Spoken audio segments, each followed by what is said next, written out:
The cold, wet air of the late autumn night clung to the ruins, carrying the distant metallic stench of burnt wreckage. The chalk dust still clung to Elijah's heavy uniform, gritty and smelling faintly of plaster, smoke, and human effort. He was always like this when he arrived, frayed at the edges, bringing the immediate, horrifying reality of the war into Alistair's quiet, hyper-rational, coded world.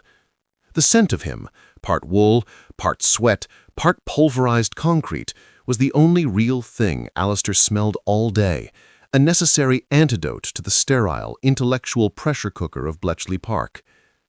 Alistair didn't wait for him to speak or explain his delay. He moved first, driven by a desperate intellectual need for contact. His fingers immediately found the small, familiar tear in the collar of Elijah's Air Raid Warden coat, a frayed detail only he knew, a small constellation of damage he obsessively sought out and traced.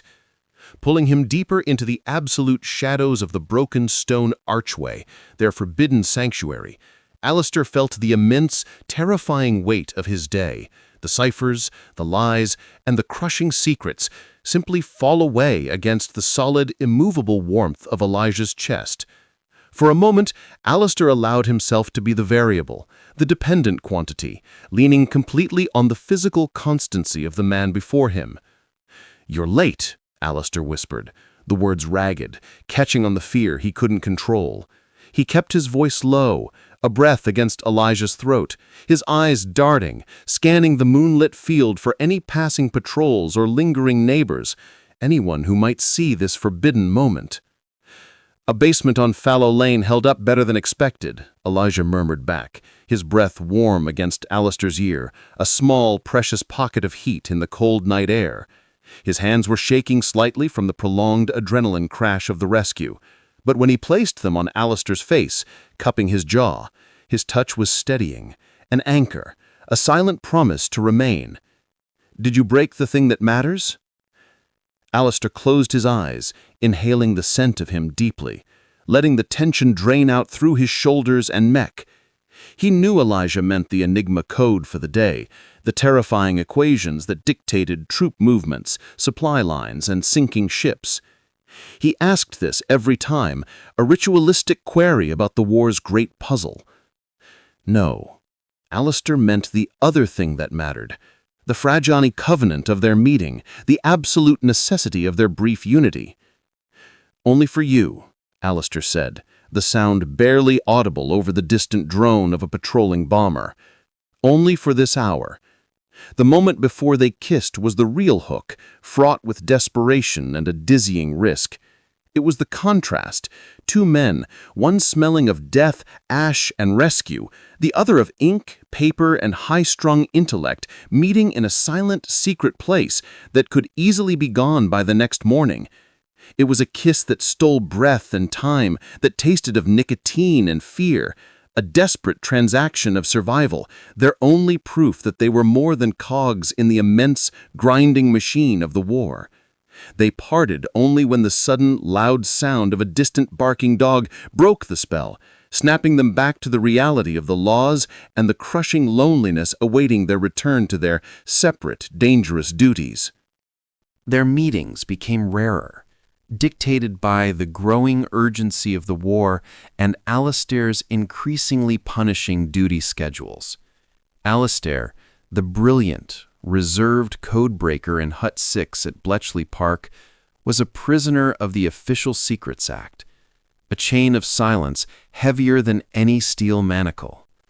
His days were spent in a windowless room, the air thick with cigarette smoke and the relentless metallic clack of the bomb machines.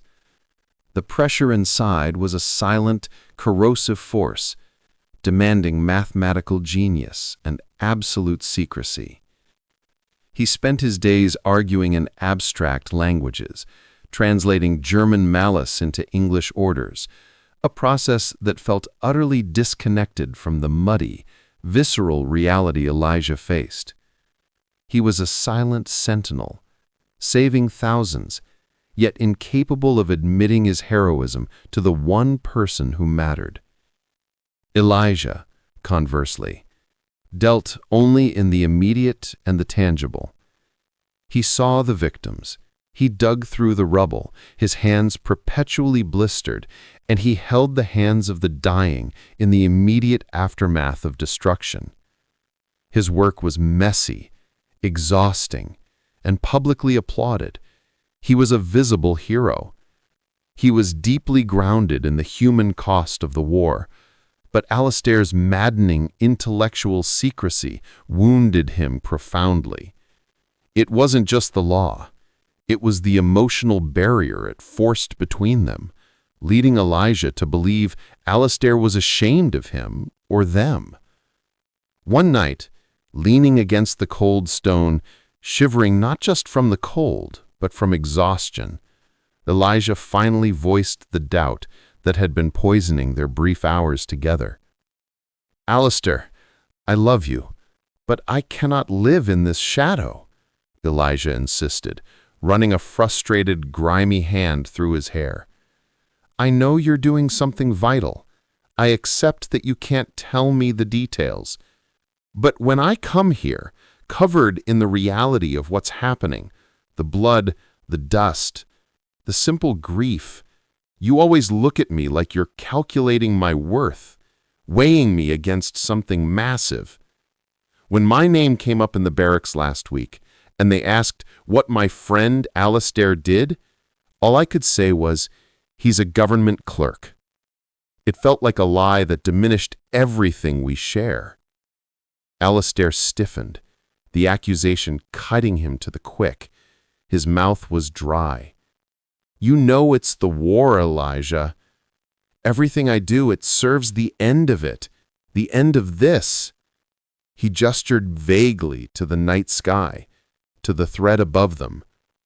"But not the end of us. Everyone at the station talks about their war job. Mrs. Peterson knits socks for the sailors. Mr. Davies fixes planes. They get to share the pride, the fear, the solidarity."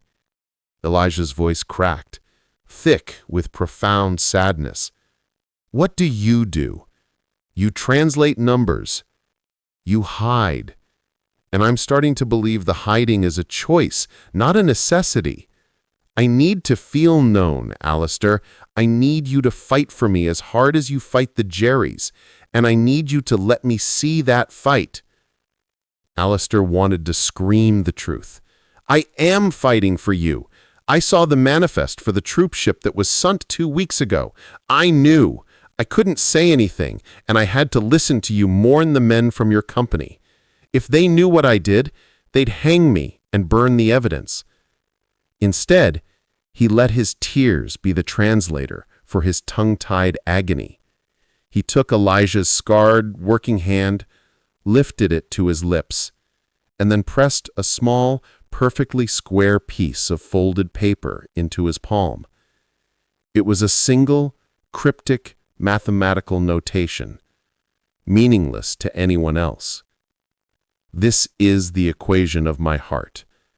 It has only one variable, you, and you are the unknown I'm betting my life on. Please, trust the logic, even if you can't see the working." Autumn bled into a terrifying, deadly winter as the V-1 flying bombs, the doodlebugs, began raining down indiscriminately on England. The peculiar horror of the V-1 was the sound, the continuous, roaring pulse of the engine. The silence following the engine cutting out was the cruelest sound in the world, instantly replaced by the devastating shockwave of the impact. This psychological weapon wore down every nerve in the country. Alistair and his team were working shifts of 18 hours or more, sleeping on cots pushed against hot walls, desperately trying to predict the new, evolving launch patterns. His mind was frayed, his eyes bloodshot from staring at ciphers that seemed to multiply with every failure. The stress was physically sickening. He survived on weak tea, handfuls of dried biscuits, and sheer intellectual terror that kept him running. It was 3 a.m. Alistair was hunched over his desk, surrounded by the quiet, feverish hum of the bomb machines and the low, intense murmuring of his tired colleagues. The secure telephone on his desk rang, a sound reserved only for catastrophic, actionable intelligence. The message came through, coded and brief, relayed from a newly established coastal interception post. Heavy strike 4.1 miles from base, high casualty potential, key personnel in sector, priority assessment required, expected high-value loss. Alistair's world dissolved. He recognized the location instantly. Fallow Lane, the heart of Elijah's sector, the very place Elijah had been late from just weeks ago. His breath hitched, turning into a painful, rasping noise that felt like broken glass in his chest. He knew the protocol. No one leaves, no calls are made, duty is absolute. Yet Elijah was key personnel in that sector, key to Alistair's entire world. A blinding, animal panic seized him. He imagined the dust, the rubble, the silence, and Elijah lying broken beneath the wreckage. He pushed his chair back, his legs tangled in the cables, ready to run, ready to sacrifice his duty, his freedom, perhaps his life, just to know if Elijah was breathing. Treason. It would be treason. Ruin. But the logic of consequence was utterly meaningless when his heart was being crushed. Then his eyes fell on the map of V1 impact predictions pinned beside his monitor. A pattern, subtle and terrifying, was starting to emerge. A pattern linked to a message he had just decrypted an hour ago concerning a massive diversion tactic by the enemy.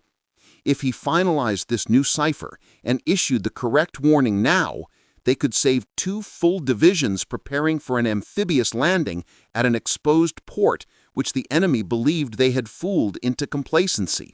Thousands of lives, a critical moment in the war. His hands returned to the keyboard, hovering over the cold keys. His fingers, usually so precise, were shaking violently.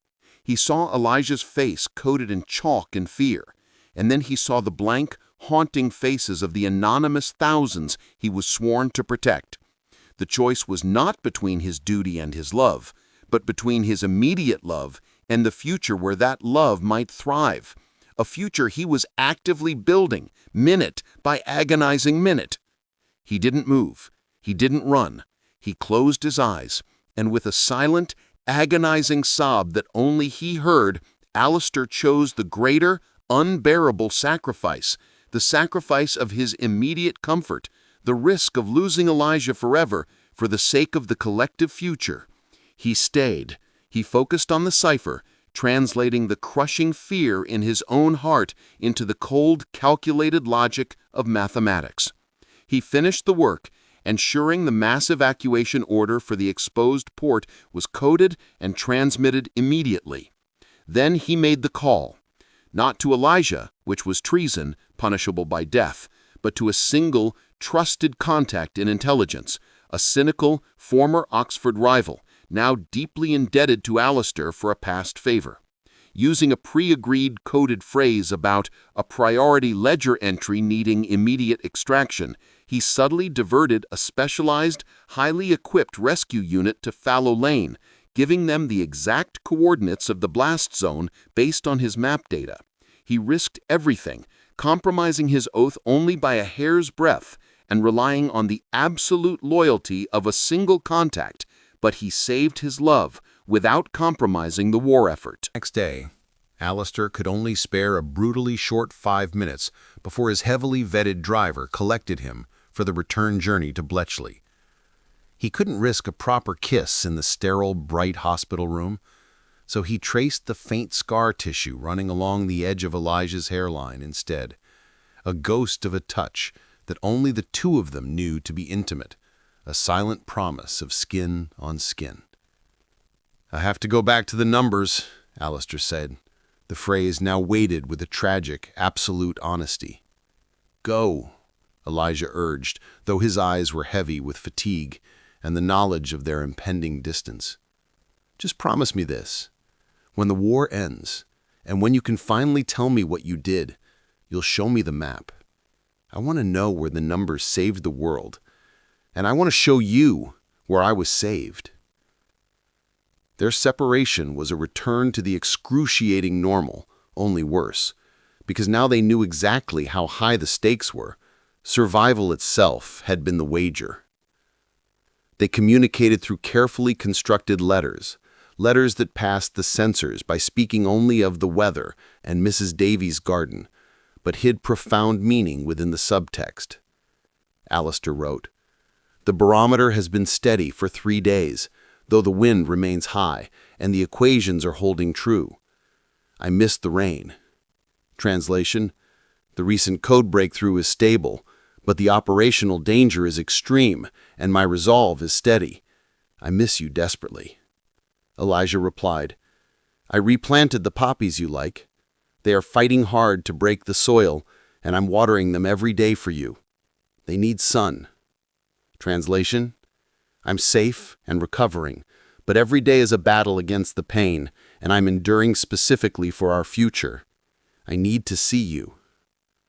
The V-bombs continued their deadly work, though their frequency declined as the Allied forces advanced. Elijah went back to the rubble, his arms slowly recovering, returning home smelling of pulverized concrete and fear, haunted by the specters of those he couldn't reach, but motivated by Alistair's distant, silent battle. He found a new quiet purpose in reconstruction, measuring wood and clearing foundations, building a tangible future, brick by slow brick. Alistair went back to the ciphers, the clack of the bomb machines now a metronome counting down the days until peace. He realized that every minute they endured was a minute stolen for their future. He stopped thinking of his work as abstract equations and started seeing it as a shield around Elijah. They were separated by geography, rank, and the crushing weight of the law, yet bound by the secret knowledge of Alistair's sacrifice.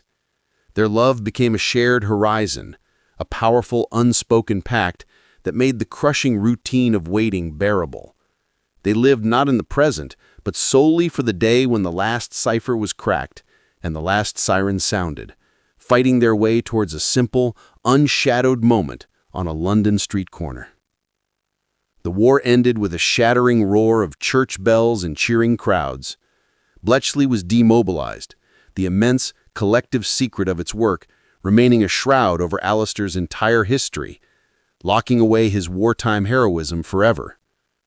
He signed his final oath, accepting his life sentence of silence with quiet dignity, knowing Elijah understood what he could never say aloud.